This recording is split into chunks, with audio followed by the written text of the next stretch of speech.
Ukrainian drones take out a 120mm mortar and supply depot near border.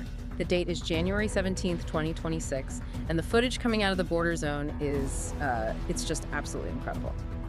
Subscribe to Defense Reports, your go-to source for timely, in-depth military and defense reports. I'm Alex. Join me with Aria in the latest podcast by Defense Report for a sharp, no-nonsense breakdowns of the latest in global defense news, military technology, and strategic developments. And today we're going to cover a major precision victory for the Aquila FPV unit of the Steel Border Brigade. It is a massive tactical win. But, if we peel back the layers here, this isn't just about one explosion. It's about a systematic dismantling of Russian logistics right on the border. Using methods that are, frankly, rewriting the textbooks. Complete. And the footage. I know we're audio only, but if you haven't seen it, it is just intense. But before we get into the fireball itself, we have to talk about the tech stack that made it possible.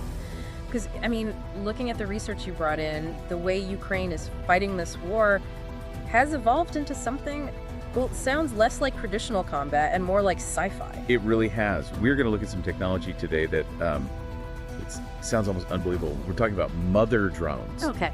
Technically, they're called uterus drones in the manuals, and they're carrying smaller killer drones deep behind enemy lines to extend their range. A drone carrying other drones, a uterus drone. We're definitely going to have to unpack that one. And it gets wilder. Yeah. We're also seeing the rise of fiber optic drones. These are machines literally wired to the operator with miles of fishing line fin cable. So they become what, unjammable? Completely unjammable by Russian electronic warfare. And then finally, we have to talk about the elephant in the room. Or maybe the magnet in the room. Because while Ukraine is winning these tactical fights with incredible ingenuity, there is this global supply chain war brewing over the tiny magnets inside the motors. A war NATO is worried about. And looking at the data, they absolutely should be. Exactly.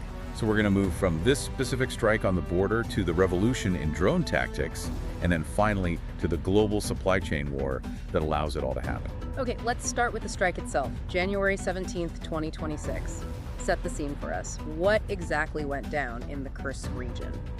So the State Border Guard Service of Ukraine released this footage. It's from their Aquila unit. These are, elite FPV operators. It's a Steel Border Brigade. Exactly, attached to the Steel Border Brigade. And they identified a Russian stronghold in the Kursk direction. And we have to remember, this is technically inside Russian territory. Right, taking the fight directly to them. Precisely. Yeah, and they didn't just harass the position. This was a systematic takedown. They destroyed 4 vehicles, a pretty significant ammunition depot, and shelters used by the occupiers. The reports described it as turning Russian safe places into just lines in a casualty report. That's the one. And the centerpiece of this target was a mortar, a big one. A 120mm mortar. 120mm. And based on the footage and, standard Russian deployment, this was likely a 2B11. It's part of the 2S12 Sani complex. Okay, so for listeners who aren't artillery nerds, I'm guessing this isn't a small piece of kit you just throw on a backpack. Oh, not at all. Far from it. This is a Soviet-era beast developed back in 1981. It weighs about 210 kilograms. Wait, 210 kilos? That's over 460 pounds? Yeah, over 460 pounds. It takes a crew of 5 to operate it efficiently. So 460 pounds, and Ukraine took it out with a drone that probably weighs less than a few bricks. And that's the beautiful asymmetry of this war, isn't it? The 2B11 is dangerous. It fires about 15 rounds a minute, has a range over 7 kilometers. So it can sit way back and just rain destruction down. Exactly. It's an area denial weapon. So taking one of these out, it essentially blinds and silences a major sector of the front. It's not just about destroying the gun. It's about what the gun represents. You got it. You aren't just breaking a tube of metal, you're forcing the enemy to relocate an entire logistics hub because now they know they've been spotted. You're disrupting the flow of ammunition. You're making the crew feel completely unsafe. And speaking of heavy hitters, the report mentioned the Baba Yaga drone was involved. We hear that name a lot. Yes. The Baba Yaga is the nickname for those heavy lift agricultural drones that Ukraine has repurposed. The big noisy ones. The big noisy ones. They operate largely at night for that reason. So while the little FPVs, the fast suicide drones, do the precision work, the Baba Yaga comes in like a heavy bomber to drop larger munitions on the fortified depots. So it's a 1-2 punch. The fast little guys knock out the defenses, and then the big guy comes in to finish the job. That's it, precisely. Yeah. It's amazing how that name Baba Yaga, the mythical witch from folklore, has become this very real symbol of fear for Russian troops. But let's get into the how, because you showed me this diagram from a source called RTO Tech, and my jaw just, it hit the floor. We need to talk about the mother drone. This is where the tactical evolution gets really interesting. The source material refers to this as the FPV on the uterus tactic. FPV on the uterus. Okay, that is a vivid image. I assume that's a direct translation. It is. It sounds a bit clinical, but it's an accurate description. Think of it like a simplified aircraft carrier in the sky. You have a large UAV, maybe fixed wing, acting as the mother. And it's carrying the smaller attack drones, like babies. That's a good way to put it. It carries 2, maybe 3 FPV kamikaze drones clamped to its underside. See, the problem with small FPVs is always battery life. Right, they're built for speed, not endurance. Exactly. They might get 10, maybe 15 kilometers if you're lucky, which, limits how deep you can strike. But the mothership, it flies high and efficient.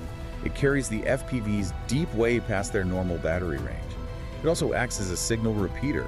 When it gets close to the target, say 60 or even 70 kilometers behind the lines, it releases them. That completely changes the math. A Russian logistics officer 60 clicks back thinks they are totally safe from small drones. And they were, but not anymore. Suddenly, Russian supply depots in the deep rear are getting hit by short-range drones dropped right on top of them. It's a nightmare for their air defense. They're looking for planes or missiles, not a little plastic quadcopter buzzing out of nowhere. It effectively turns a short-range weapon into a long-range precision strike capability. And it solves the communication issue. Since the mother drone is high up, it can beam the signal down to the little drones, keeping them connected even when they dive low to the ground. That handles the distance problem. But what about the jamming? We hear constantly about Russian electronic warfare, or EW. It's invisible, but it's everywhere. And this is where the fiber optic revolution comes in. Yeah. And honestly, it's one of those solutions that is so simple, it's just brilliant. Explain that to me. Because when I hear fiber optics, I'm thinking of my internet connection, not a weapon on a muddy battlefield. Well, it's the same principle. These drones are equipped with a spool of fiber optic cable.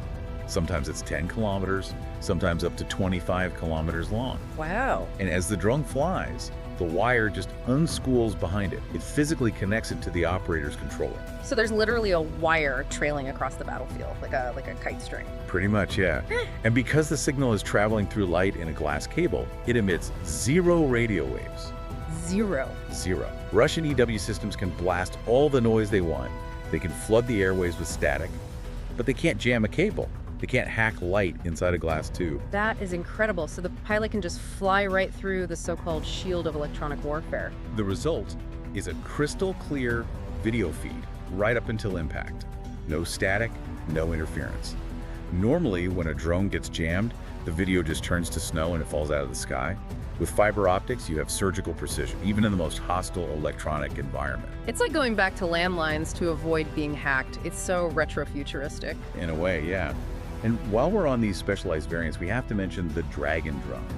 The Dragon, I've seen some clips of this. It looks like it's breathing fire. It essentially is. These are drones carrying a canister of thermite.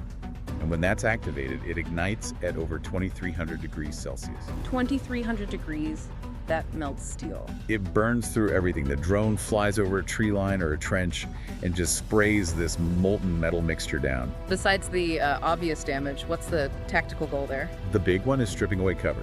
If Russian troops are hiding in a dense forest, the Dragon burns the forest down, burns the camouflage nets, the tents. It exposes everything. It turns a concealed position into an open target for artillery. Precisely. Yeah. It's terrifyingly effective. But you also mentioned something weird in the intro, the swearing speaker drone. Yeah, I was hoping you were going to tell me that was a joke. It's not. It's real psychological warfare. It's a tiny drone, usually hovering about 50 meters away from a dug-in enemy position, and it carries a loudspeaker. And it just yells at them. It broadcasts messages. Sometimes it demands surrender. Sometimes it gives instructions on how to defect safely. And sometimes, it's just insults or demoralizing audio designed to break their will to fight. I mean, that sounds annoying, but is it actually effective? Well, imagine trying to sleep in a trench. You're freezing cold, you're waiting for an artillery shell, and a robot is hovering above you, just mocking you in the town. It creates this sense of constant surveillance. It tells the soldier, we know where you are, we are watching you. It prevents sleep, it ruins morale. That would drive anyone insane. So we've got motherships, fire-breathing dragons, and insults from the sky. But how does all this connect to the heavy hitters? Because as cool as drones are, artillery is still the king of battle, isn't it? It is, but drones have given the king a new pair of glasses. We have an academic analysis here on the integration of UAVs with artillery support, and the numbers are just staggering. So what does this all mean for the guys on the ground with the big guns? It's all about the speed of war. Mm. In the old days, and by old days I mean like 10 years ago, identifying a target, calling it in, calculating coordinates, and then firing. That could take 30 minutes. 30 minutes, a lifetime in combat. The target could have moved 3 times by then. Exactly. With this new Ukrainian integrated system, that whole loop is down to 3 minutes. 3 minutes from I see it to boom. 3 minutes. The operators fly over, and they're using AI-assisted recognition now. The software can tell the difference between dry leaves and fresh leaves to spot camouflaged bunkers. That's wild. It spots the camouflage itself. Yes. Once the AI flags a square object or suspicious foliage, the human operator confirms it. The artillery fires. But here is the crucial part. The drone stays there To watch the fireworks. to perform the double check. Ukraine doesn't have infinite ammo. They can't afford to just carpet bomb an area. So the drone confirms the hit. If it misses, they adjust instantly. If it hits, they cease fire immediately to save shells. It's efficiency born out of necessity. They have to treat every shell like it's made of gold. And it's a whole hierarchy. You have the small Class I micro drones doing the close-up work, and then Class II drones doing deep reconnaissance up to 200 kilometers away. It's a layered, transparent battlefield. Nothing moves without being seen. This sounds like Ukraine has completely revolutionized warfare. They're winning the tech war. But here's where it gets really interesting. You brought in this report from RESI, the Royal United Services Institute, and it suggests this victory might have a massive hidden flaw. This is the cold shower part of the deep dive. The hardware winning this war is a major problem for the West. How so? I mean, if it works, it works. Well, it works for Ukraine right now because they're using this scrappy, adaptable model. Ukraine's drone revolution is built on CODSES commercial off-the-shelf parts. It's a modular design philosophy. They change designs every 90 days. But you have to ask yourself, where did the parts come from? I have a feeling the answer starts with a C. It does, China. Specifically, the motors and the magnets inside them. Magnets? Why are magnets the bottleneck? Neodymium magnets. They're essential for the permanent magnet motors that power these multi-rotor drones. You need them to be light and powerful. And according to this RUSI report, China produces about 90% of the world's neodymium. 90%. That's not a market share, that's a monopoly. It is. And China supplies about 80% of the global multi-rotor market. Wow. And here is the really scary statistic. In early 2024, direct exports of these critical components from China to Russia were 72 times higher in value than exports to Ukraine. 72 times. So China's is effectively choking Ukraine's supply while feeding Russia's. They're restricting exports to Ukraine, yes. Ukraine has to rely on this complex web of third-party buyers and smuggling to get these parts. They're fighting an uphill battle against the supply chain itself while Russia's getting them much more easily. But wait, why can't NATO just step in? Why can't the US or Europe just make the motors? We have advanced manufacturing. We have high-end manufacturing, but we don't have the volume or the price point. This is the China problem. A non-Chinese motor or flight controller can cost 10 times more than the Chinese equivalent. 10 times the price. So if a Ukrainian drone costs, say, $500, a NATO version is $5,000. Or more. Yeah. And it's a volume issue. The top U.S. drone makers produce maybe 48,000 units a year. Ukraine and Russia are burning through millions of drones.